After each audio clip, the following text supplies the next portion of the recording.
Welcome to the deep dive. Today, we're really digging into something pretty fundamental, how your thoughts, well, how they literally sculpt your reality. We're pulling the best insights from Vic Johnson's book, You Become What You Think. It's quite something. Our mission, really, for this deep dive is to pull out the most important nuggets on how thoughts shape our lives, and maybe more importantly, how you can actually, take control of that process. And this isn't just about vague positive vibes or like wishful thinking. It's about a powerful, actionable framework for real change, tangible change. It really is. Yeah. Johnson's work, it takes centuries of wisdom, really, what great thinkers have understood about the mind. And he distills it into something remarkably practical. He gets right to the heart of it. If you genuinely want to change your life, the transformation, well, it has to begin inside with your thinking. Okay, so let's dive right into that foundational idea then. Johnson kicks off with this bold truth, you could say. Our thoughts don't just sort of float around in our heads. He argues they actually manifest in our reality. He even brings in that ancient proverb, as a man thinketh in his heart, so is he.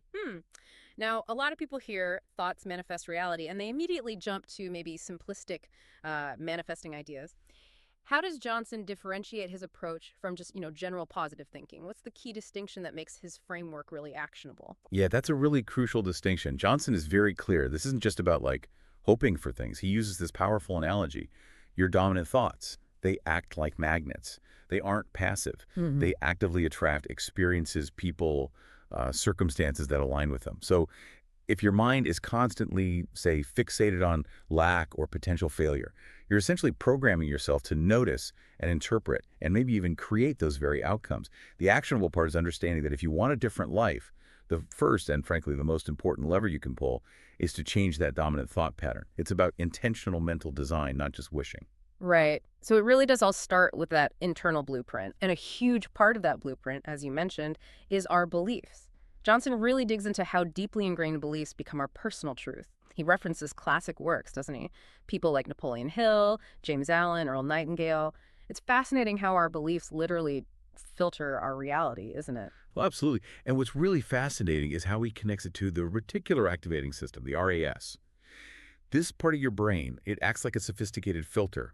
It prioritizes information based on what you believe is important or what you're focused on. Think about it. If you suddenly decide you want to buy, say, a red car. Oh, yeah. You see them everywhere. Exactly. You start seeing red cars everywhere. They were always there, but your RAS was just activated to notice them. Johnson applies this same principle to your beliefs about yourself. If you truly believe you're unlucky or, that you just can't succeed, your RAS will actively work to confirm that. It filters out opportunities and maybe amplifies setbacks. It's constantly looking for evidence to support your dominant beliefs. It's quite powerful. Wow, that red car analogy makes it incredibly clear. But okay, when it comes to more abstract goals like building self-worth or attracting opportunities, things that aren't as tangible as a car, how does Johnson suggest we specifically prime our RAS to start filtering for those less obvious concepts? Yeah. Because it feels easier said than done, right? Yeah. To just decide to see opportunities when our ingrained beliefs might be pushing back so strongly. Right, it takes effort. He says the key is repetition and emotion. You're essentially giving your brain new instructions, like reprogramming software. This is where creating new beliefs by affirming and visualizing your ideal self comes in. And it's not just saying words that's important. You're engaging your emotions, your senses, feeling it. You need to do this consistently, daily, to really start reprogramming your subconscious. It's like training a new filter for your brain, essentially. Okay, and this leads perfectly into the powerful, often overlooked role of the subconscious mind. Johnson makes it so clear. Your subconscious mind, it doesn't argue, does it? It just accepts whatever you repeat to it as like absolute truth. And he points out that most people are operating on these limiting subconscious scripts, often written way back in childhood. He gives examples like, I'm not smart, or money is evil, or maybe I don't deserve success, things like that. Exactly. And these silent beliefs, they're so insidious because they run in the background. They shape our behavior, attract experiences that just keep confirming them, often without us even realizing it's happening. It just becomes a self-fulfilling prophecy loop. Right, a loop. So how do we actually go about overriding those old programs and like hardwiring these new empowering beliefs into our subconscious? It feels like it must take more than just, giving your brain new instructions. It requires consistency, right? Day in, day out. Absolutely. Consistency is everything here.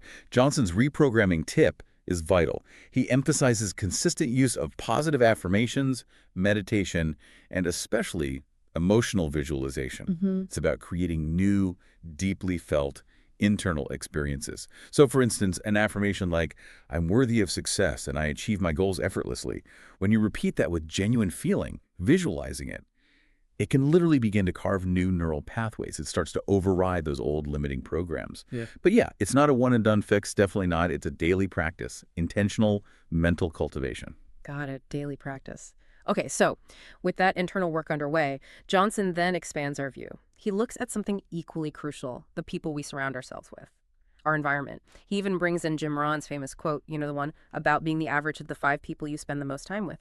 That's a powerful idea. And maybe sometimes uncomfortable for people to really look at. It really is. And Johnson explains there are basically 2 clear paths here. If you consistently surround yourself with pessimists or complainers or just people content with mediocrity, well, your mindset will inevitably drift that way. Your standards, they tend to lower. It just happens. But on the flip side, if you actively seek out growth-minded people, optimistic people, successful individuals, their standards, their aspirations, they naturally raise your own. It rubs off. His practical advice is pretty direct. Deliberately audit your circle. Maybe join mastermind groups. And he even suggests associating mentally with great minds by reading their books, which is a clever hack, right? Yeah, that's a great tip. It gets you around geographical limits, lets you learn from the best, no matter where you are. I like that. Okay, and speaking of destinations and direction, Johnson then shifts to the critical importance of clear goals. He basically says most people never achieve their dreams because they simply don't clearly define them. They're too vague. It's like trying to navigate without a map, isn't it? All right, watch. Yeah. You're just drifting. So what are his key elements for writing effective goals? And how does that daily practice you mentioned actually activate them, make them more than just, items on a list? He gets quite specific. He says you need to write down 4 things. Yeah. What you want, why you want it, that's crucial for motivation. When you have it, gives it a timeline. And, really importantly, how it feels to have already achieved it. Engage those emotions again. The magic, he explains, isn't just in the writing itself, though that's step 1. It's in the daily practice. Reviewing them, visualizing them, feeling them. This isn't just busy work. It actively engages your subconscious mind and your RAS, that filter we talked about. It directs them to focus on solutions, on opportunities that are perfectly aligned with your goals. It's like giving your brain a very specific search algorithm to run constantly. Johnson's key quote here is brilliant. Goals give your mind a destination. Without them, you're mentally lost. Mentally lost. Yeah, that resonates. Okay, so we've got thoughts, beliefs, subconscious programming, environment, clear goals, all getting aligned. But then Johnson makes a critical distinction, and this is important. While the law of attraction, this idea of thoughts attracting things, is powerful, he makes it absolutely clear. You can't just think your way into success, you must act. So where does the law of attraction fit in, according to him? And how does he emphasize that action is really the essential ingredient to bring these thoughts into, well, tangible reality? Right. And this is where he maybe sets himself apart from some more passive manifestation theories out there.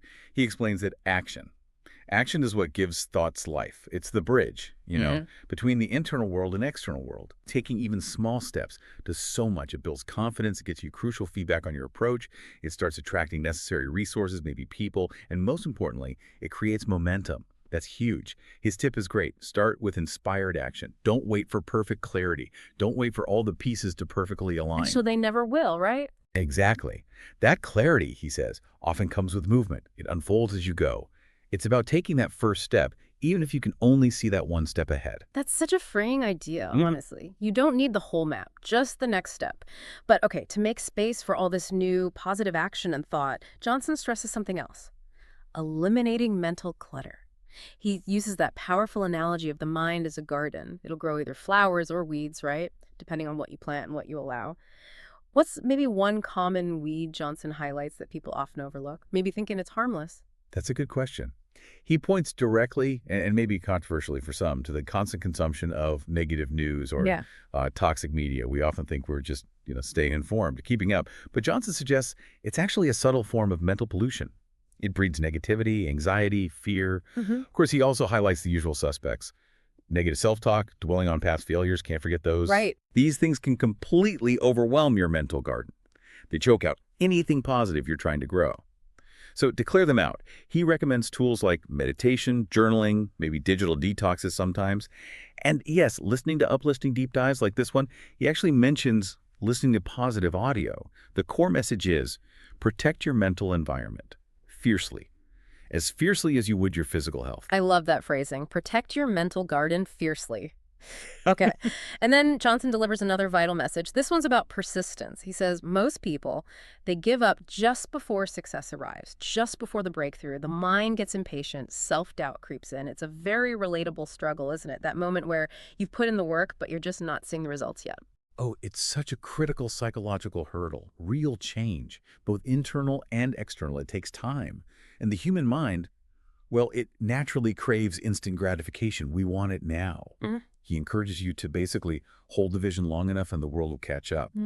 It's about enduring that period, that lag time, where the results aren't immediately visible, trusting that your consistent effort, your focused thinking, they are building something powerful, even if it's happening behind the scenes, so to speak. It's really the difference between just a passing fad in your life and making a fundamental, lasting shift. Holding the vision. Okay. And finally, Johnson touches on a more maybe intangible element, but equally powerful faith. And he means this broadly, right? Not just religious faith necessarily, but a broader sense of faith.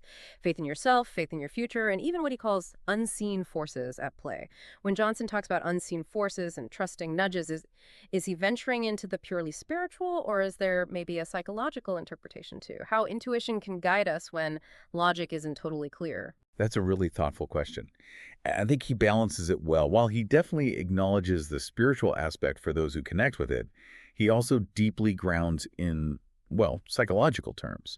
He encourages you to tune into your intuition, those small nudges, gut feelings, sudden insights you get sometimes. Psychologically, you could see this as your subconscious mind.